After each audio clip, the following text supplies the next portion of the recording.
Hey, imagine a colossal statue of the Buddha surrounded by cells for monks who conduct daily prayer services.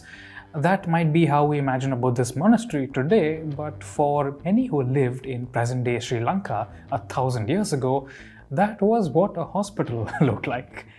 I'm Anirudh Kanisetti, historian author of Lords of the Deccan.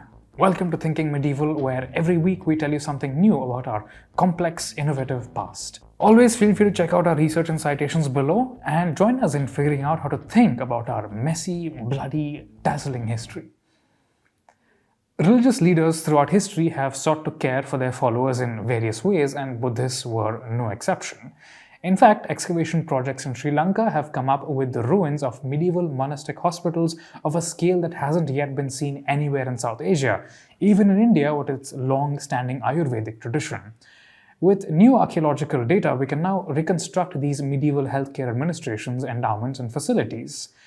In the late 19th century, Indologist Wilhelm Geiger came across some rather strange-looking stone troughs in Sri Lanka. They had cavities roughly the shape of human beings and finely carved exteriors decorated with moldings and pilasters. He noted that they were being used to serve food to pilgrims since their original purpose had been long forgotten. In stone sarcophagi and ancient hospitals in Sri Lanka, physician Heinz Mueller-Dietz mentions this story with a persuasive explanation. These were not originally feeding troughs but medical tubs. Filled with, quote, plant liniments, milk, ghee, oils, and vinegar, Mueller-Dietz suggests that they could have been used for the treatment of rheumatism, hemorrhoids, fever, and snake bites. Since then, excavations across Sri Lanka have turned up more of these medical tubs, leading to at least 4 major monastic hospitals being identified across the island. Possibly the most impressive was at Mihintale, near the ancient Lankan capital of Anuradhapura, the primary seat of the island's kings until the late 10th century CE. It's also the oldest surviving structure dedicated primarily to healthcare. Archaeologist Leelananda Premathilake published a study of the site in The Archaeology of Buddhist Monastic Hospitals, part of the volume The Archaeology of Buddhism, Recent Discoveries from South Asia. Situated close to Anuradhapura, this complex consisted of 2 courtyards, the first of which had 25 cells and larger rooms arranged around a central shrine with a colossal Buddha statue. This opened to another courtyard with 4 to 5 adjoining rooms. Persian blue glass flasks were discovered in these rooms, along with mortars and pestles for grinding herbs and a pool with heating facilities. Another hospital complex was found at Polonnaruwa, which became a major political center after the Chola invasion of the island in the 11th century.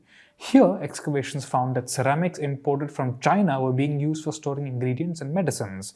An extremely fine scale balance was also discovered, measuring just 8 centimeters across and possibly used to weigh medicinal materials such as musk, opiates, gold, and mercury in the smallest of quantities. In surgical instruments at the Alahana Parivena hospital in Polonnaruwa, surgeon Arjuna Aluvihare suggests that these substances were used as anesthetics. Forceps of varying sizes, specialized for everything from tissues to bone, were also found, along with scalpels for cutting through skin, small lances to drain pus, and so on. These tools are in line with those described in mainland texts such as the Ayurvedic Sushruta Samhita and Charaka Samhita. Medieval Lankans also had their own texts such as the Sarvada Sangraha and Yoga Ratnakara, which may have been drawn from similar medicinal traditions. Facilities like the ones mentioned above were expensive to build and run. The presence of imported ceramics, which were mostly used by wealthy elites across the Indian Ocean, strongly suggests that the patients in these hospitals were among Lanka's wealthiest, most likely a part of powerful Buddhist establishment or members of royal courts. Some textual sources mention hospitals for the blind and for women, but these have not yet been discovered in the archaeological record. Nevertheless, such a public and otherwise rare commitment to taking care of the sick may have been linked to Buddhist ethics and performing to Buddhist audiences. A 10th century inscription of the Lankan king Mahinda IV, discovered near the Mihintale hospital, mentions its patients in passing. To the monks who are unable to attend the morning prayer service through illness shall be granted a vasag, or a measure of provisions each, when recommended by the physicians. This is from Epigraphia Zelanica, you can see it on your screen there. Mahinda's inscription also provides a large endowment to the facility consisting of land and gold.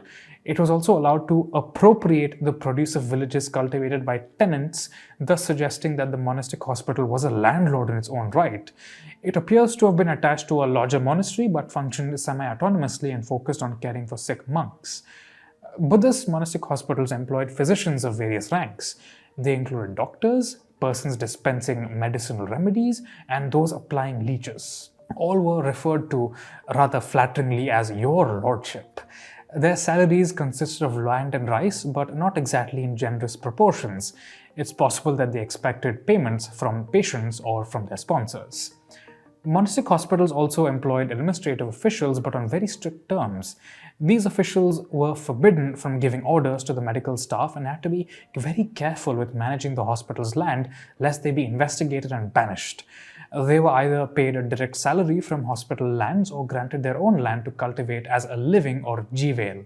This is an interesting similarity to practices known from mainland Indian temples, which granted land to their officials and servitors for upkeep using the term jivatam.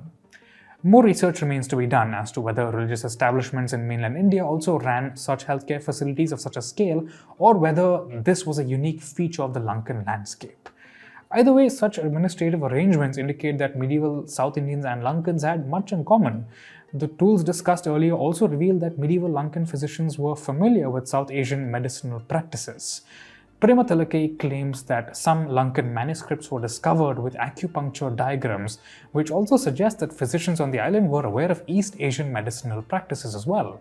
This is in line with recent scholarship showing that Lanka was an important node in the Buddhist cosmopolis, a network of monasteries, courts, and patrons that spread through South, Southeast, and East Asia. Pilgrims, merchants, and ritual experts moved through these nodes, carrying with them Buddhist texts as well as, it seems, medicinal practices. And as much as these practices might not be strictly scientific as we understand them, they were certainly based on systematic thought and investigation, just as medieval rituals were. It's no surprise that both were transmitted together, or even that hospitalized monks, as Mahinda's inscription above suggests, were expected to participate in religious services.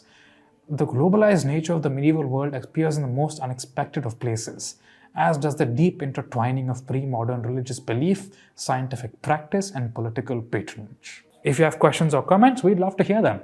Follow us everywhere on social media. You can find me on Instagram at Anirudh and at Connected Histories and on Twitter at Kanisetti. We'll see you next week.